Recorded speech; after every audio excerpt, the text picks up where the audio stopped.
بسم اللہ الرحمن الرحیم۔ السلام علیکم ناظرین، جیسا کہ ہم نے آپ کو پہلے بھی ویڈیو بنا کر بتایا تھا کہ پاکستان کی عید الفطر سعودیہ والوں کے ساتھ 13 مئی بروز جمعرات کو ہوگی، تو الحمدللہ کچھ دیر پہلے پاکستان مرکزی رویت ہلال کمیٹی نے اعلان کر دیا ہے۔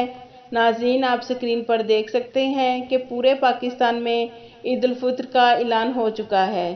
ناظرین، پہلے پاکستان کے کچھ علاقے تھے، خیبر پختونخوا، بلوچستان کے کچھ علاقوں میں شہادتیں موصول ہوئی تھیں اور پہلے صرف ان علاقوں میں عید الفطر 2021 کا اعلان ہوا تھا، لیکن ناظرین ابھی لیٹسٹ اپڈیٹ آئی ہے کہ ہلال کمیٹی کے مطابق پورے پاکستان میں عید الفطر 2021 کا اعلان ہو چکا ہے اور یہ فائنل فیصلہ ہے، اس فیصلے میں کوئی چینجنگ نہیں ہوگی۔ ناظرین، محکمہ موسمیات نے کہا تھا کہ آج چاند نظر نہیں آئے گا، لیکن آج محکمہ موسمیات کی پیشن گوئی غلط ثابت ہوئی۔ ناظرین، پاکستان میں بھی عید الفطر 2021 سعودیہ والوں کے ساتھ ہوگی 13 مئی بروز جمعرات کو انشاءاللہ۔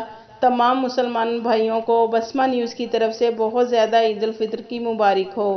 آپ کے قیمتی وقت کا شکریہ۔